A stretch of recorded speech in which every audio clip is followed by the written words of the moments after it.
He was the billionaire who built dreams for millions but forgot how to live his own. She was the woman who believed in fairy tales until she realized even the magic had a contract. One park, one deal, one mistake that would change both their lives forever. Because when love mixes with power, the fine print always comes due.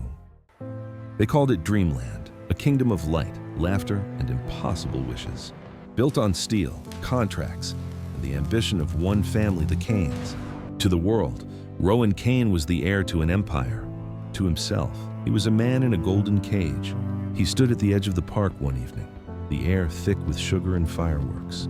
Children screamed with joy somewhere in the distance, but his eyes weren't on the lights. Instead, he focused on the reflection staring back from the glass tower, cold, controlled, alone. His grandfather's empire, his responsibility, his curse.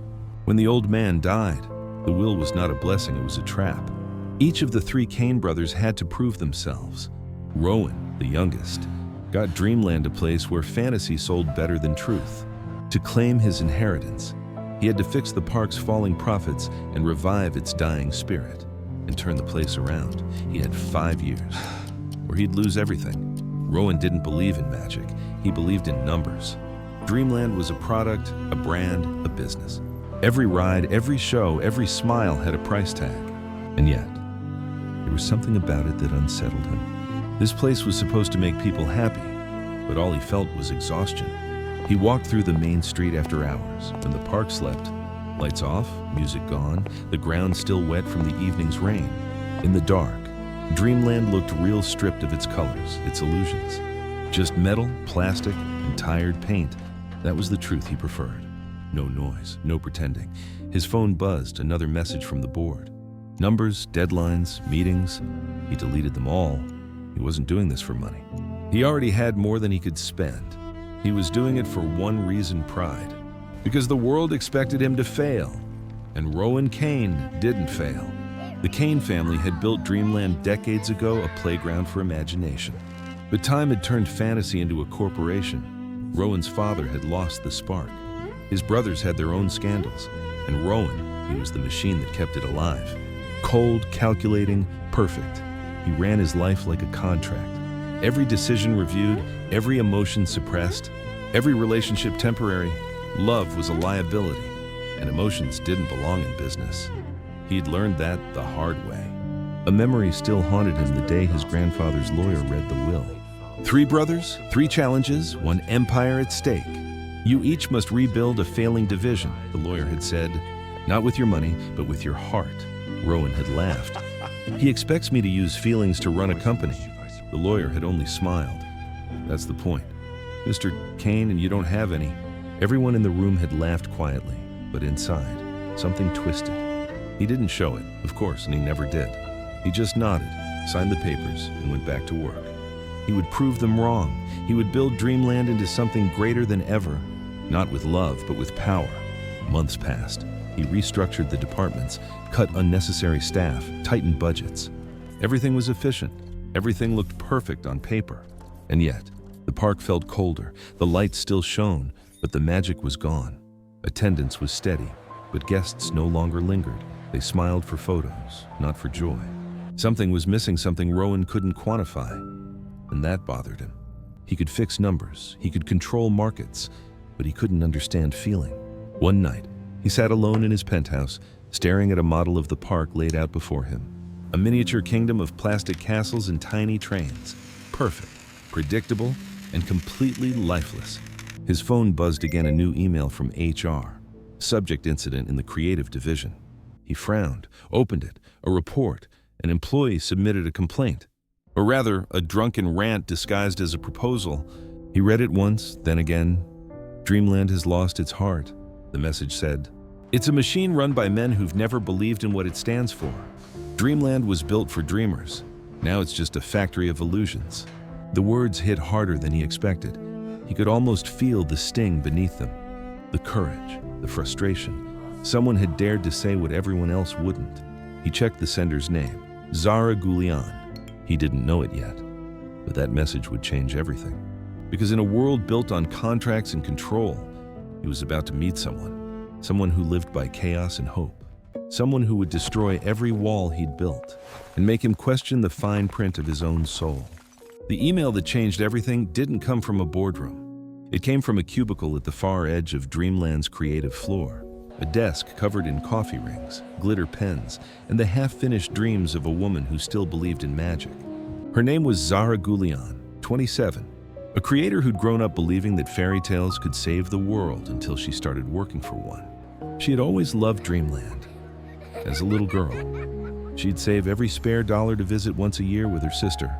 It was the only place where her family's problems didn't exist, where lights drowned out the shouting, and laughter made everything feel possible again. But adulthood has a cruel way of repainting fantasy with fluorescent light. Now she built other people's dreams while hers gathered dust.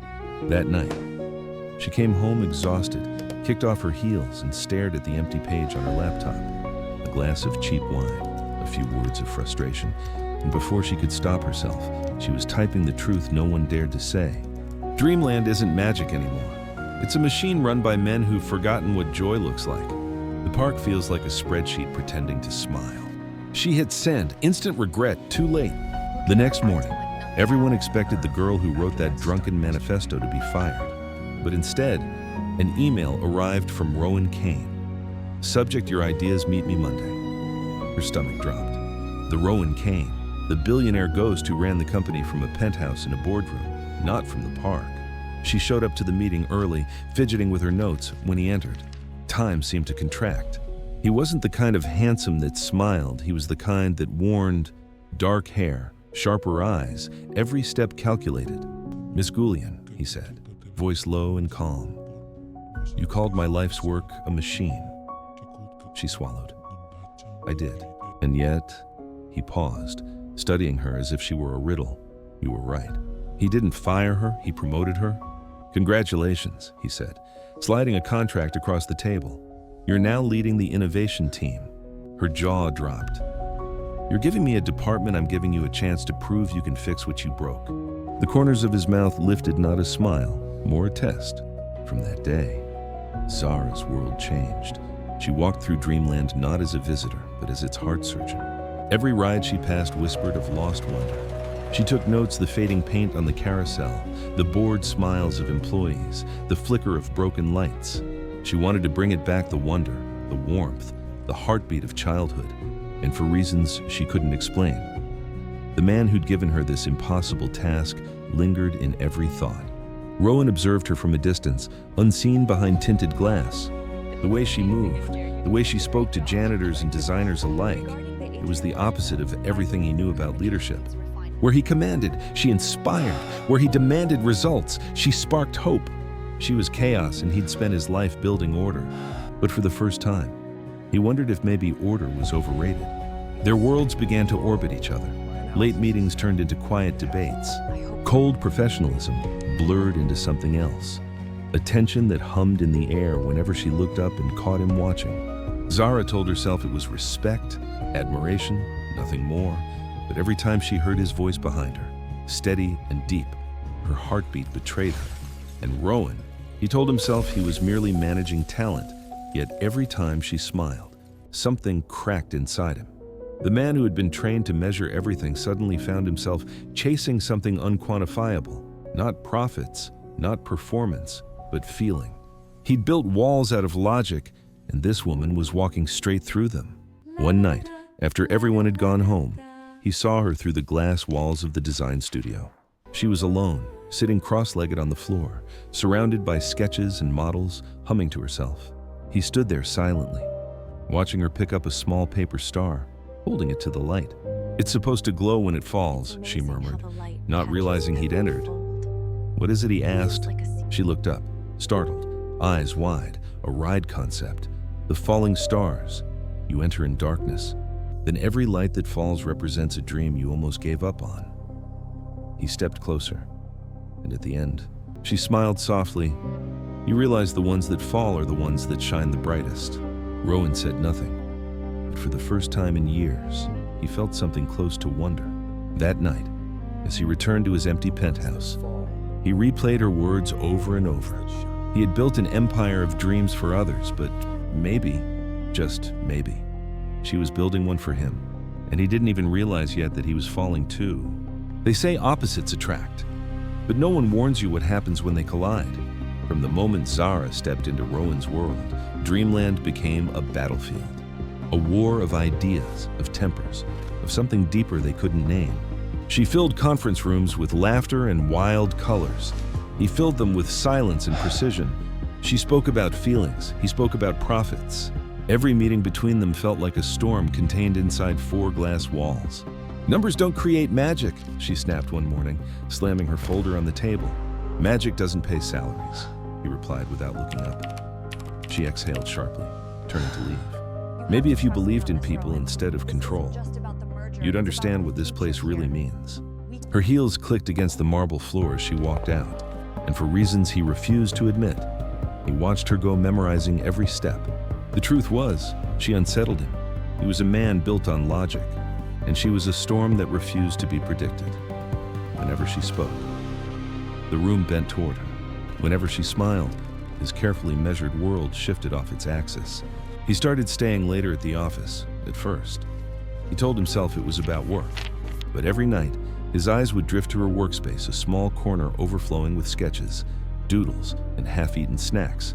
It was chaos, and he couldn't look away. One night, she caught him staring. What she asked, tilting her head. "Your desk is a fire hazard," he said flatly. She smirked. "And yet, I'm the only one keeping this place alive." He should have said something sharp. Instead, he laughed, a short, quiet sound that startled them both. Zara froze, eyes wide. He just smiled. The world didn't end. But something inside her began. Days turned into weeks, and the space between them grew smaller. They started sharing coffee instead of arguments. She'd tease him for being too serious. He'd tease her for being too loud. Somewhere between deadlines and design meetings, something fragile began to form, an invisible thread pulling them together.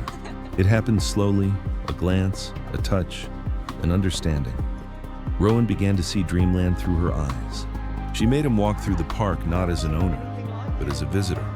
He watched a child laugh at a parade he'd once considered unnecessary expenditure. He saw 2 old lovers hold hands under the fireworks and realized the cost of that moment didn't matter. For the first time in his life, numbers blurred and feelings took focus. Zara, meanwhile, was discovering the man beneath the reputation, beneath the arrogance and control. There was someone tired, someone who'd forgotten what it meant to feel safe. One evening, after a long day of presentations, they found themselves alone in the design studio. Outside, the rain poured against the glass. Inside, the only light came from a desk lamp. She leaned against the table, her voice soft. "Do you ever stop working, Mr. Kane?" He looked up, smirking faintly. "Do you ever stop talking, Miss Goulian?" She laughed, the kind of laugh that filled empty spaces. "Touché," she said. "But seriously, what are you afraid of? You run an empire, but you look like a man being chased by ghosts." He hesitated. Nobody talked to him like that. Nobody dared. He looked away, jaw tightening. "Some people build walls to stay safe. I build empires." Zara's voice softened. "And yet, you're still lonely behind them." The silence that followed was thick, electric. For a moment, neither moved. Then she turned away, heart pounding, pretending to study the models. But Rowan's gaze stayed on her, the woman who saw through every layer of armor he had. That night, something shifted between them. He started appearing wherever she was, a shadow at her shoulder, a presence that made her pulse quicken. At meetings, his attention lingered on her longer than it should. When their hands brushed while passing documents, neither pulled back. Even the air seemed to hum when they shared the same space. It wasn't love, not yet. It was danger, the kind that builds slowly until it burns. One evening, she brought him a small box. "What's this?" he asked. "An idea," she said simply. Inside was a miniature of the ride she'd once described, the falling stars. She pressed a button, and tiny lights began to fall from the ceiling of the model, glowing softly before landing in a pool of mirrors below. "It's beautiful," he murmured. "It's unfinished," she corrected. "Just like you." He looked up sharply, but her eyes were gentle, not mocking. "That's the point. Rowan, people don't come to Dreamland because it's perfect. They come because it makes them feel..." Her words hit harder than she knew. Later, when she left, Rowan stayed behind, staring at that tiny ride. He'd spent years building things that impressed investors, but for the first time, he wanted to build something that moved hearts. He didn't realize it yet, but she was already doing the same, starting with his. The next morning, the tension was undeniable. Her laughter echoed down the hallway. His eyes found her without trying. The world hadn't changed, deadlines still loomed. The park still demanded miracles, but they had. Some invisible line had been crossed, and neither knew how to step back. He was the storm she didn't see coming. She was the light he didn't know he needed. And Dreamland was about to become the most dangerous place of all, because the man who didn't believe in magic was starting to believe in her. Every fairy tale hides a flaw, every dream has a price. And for Rowan Kane, the price of control was about to destroy the only thing that ever felt real. He never meant to deceive her, that's what he told himself. When Zara first joined the project, she'd been loud, bold, impossible to ignore. But when she'd confessed one night that she felt invisible, unheard by the company's higher-ups, Rowan had done something reckless. He'd created an anonymous profile under a different name, Scott, just a way to talk, to guide, to listen without the weight of his title crushing her honesty. At first, it was harmless. She'd message Scott her ideas, her frustrations, her dreams. He'd respond with advice, encouragement, the kind of words he could never say aloud. But then, somewhere between the late-night chats and quiet office glances, the lines began to blur. He wasn't just managing an employee anymore. He was falling for the woman who saw light where he only saw profit. And Zara, she didn't know the man she was opening up to online was the same one who walked past her every day. All sharp suits and colder eyes. To her, Scott was safety. Someone who listened, who cared, who didn't make her feel small, someone who made her believe again. She didn't realize that the same man who made her heart race in the office was also the one who whispered her name through messages at midnight.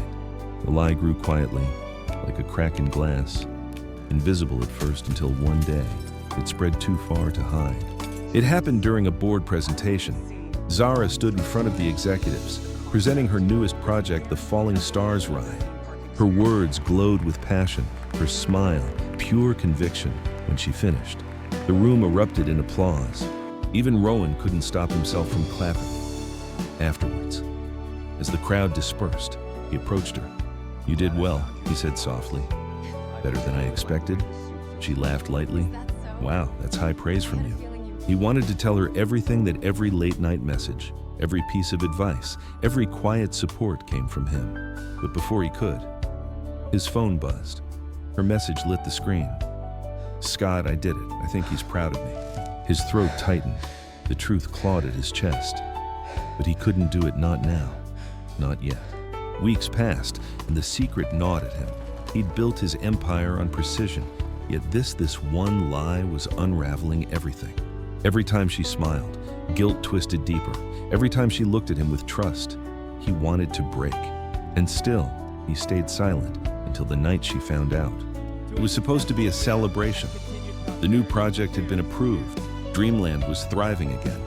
The whole team gathered in the ballroom, laughter, champagne, glittering lights. Zara was radiant, her red dress shimmering under the chandeliers. Rowan couldn't take his eyes off her. When their gazes met across the crowd, it felt like gravity itself shifted. He moved toward her, ready to tell her, ready to be real for once. But fate didn't wait for him to choose. Her phone buzzed, one curious glance, one wrong message thread, and the world collapsed. She looked up from her screen, her eyes wide disbelief hardening into something colder. "Scott," she whispered. "It's you." He froze. The music faded. The world held its breath. Zara's voice trembled. "How long, Rowan? How long have you been lying to me?" He tried to speak. "Zara, listen." No, her voice cracked, echoing against marble and glass. "You played me. You used me. Was this all just a game to you?" He stepped closer, guilt etched into every movement. "It wasn't like that. I wanted to help you. You wanted control," she cut in, her words sharp as glass. "You always do." The room blurred, music, voices, laughter. None of it mattered anymore. Her eyes glistened with tears she refused to let fall. "Do you know what hurts the most?" she whispered. I trusted Scott. I trusted you. And they're both the same liar. Then she walked away. And for the first time, Rowan didn't chase, because what could he say that he'd build his empire on truth and contracts, only to lose everything to a lie he told himself was kindness. That night, the fireworks went off above Dreamland. Crowds cheered below, oblivious to the man standing in the dark corner of the terrace, watching the light die in his reflection. He'd given her the world and lost her because he'd been too afraid to give her his truth. In the silence that followed, only one thought remained: he could rebuild Dreamland, but he might never rebuild her trust. There's a moment after every storm when the world goes quiet, and all that's left are the ruins of what you've built. For Rowan Kane, that silence was deafening. Dreamland was thriving, profits soared, headlines called him a genius, but none of it mattered. The park was alive again, yet he was hollow. Every ride, every smile, every firework, it all reminded him of her, the woman who'd taught him how to feel, and the lie that made her walk away. He'd always thought power was control, but now he understood the truth. Power meant nothing when you couldn't control the one thing that mattered: your own heart. He stopped attending meetings, stopped caring about numbers. He walked through Dreamland at night like a ghost among his own creations. Everywhere he looked, there she was, her laughter echoing in the rides she designed, her warmth haunting the air long after she was gone. He could rebuild the park, but he couldn't rebuild her trust. Weeks turned into months. He didn't see her, didn't hear from her, but he kept every message she'd ever sent him, reading them again and again, until the words blurred into regret. Then one day, the board announced a special event, Dreamland's anniversary. The Falling Stars ride, her creation, was finally ready to open. She'd finished it before she left. He hadn't had the courage to see it until now. The night of the event, the park was drenched in gold light. Families gathered, children laughed, and 1,000 bulbs flickered to life. Rowan stood on the balcony above it all, the king of a kingdom built on illusion. And then he saw her, Zara, standing near the ride she'd built. Same gentle eyes, same quiet strength. Only now, she looked like someone who no longer needed saving. He hesitated, heart pounding. For once in his life, he had no plan, no speech, no strategy. He just walked toward her. When she turned and saw him, time folded in on itself. Neither spoke at first. The crowd, the music, the fireworks, all of it vanished. It was just them. "I didn't expect to see you here," she said softly. "I didn't expect to have a reason to come back," he replied. She looked at him for a long moment. "So what changed?" He smiled faintly. "You built something I couldn't ignore." He nodded toward the Falling Stars ride, glowing softly behind her. "It's beautiful. Zara, it's alive." Her eyes glistened, but she crossed her arms, keeping her distance.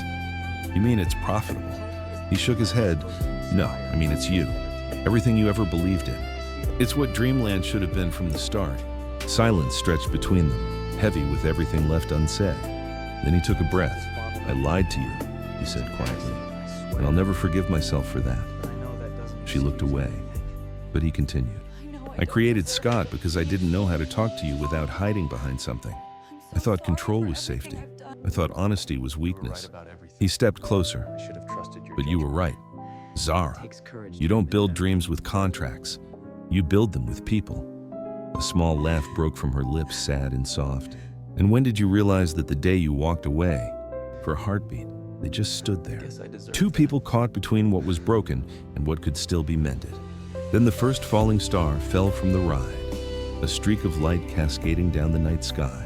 Zara looked up, tears shining like reflections of that glow. Rowan watched her, his voice low. "Do you remember what you told me? That the dreams that fall are the ones that shine the brightest." She nodded slowly. He smiled. "Then maybe it's time I stopped pretending I never fell." Something cracked open inside her, the wall she'd built to protect herself from him.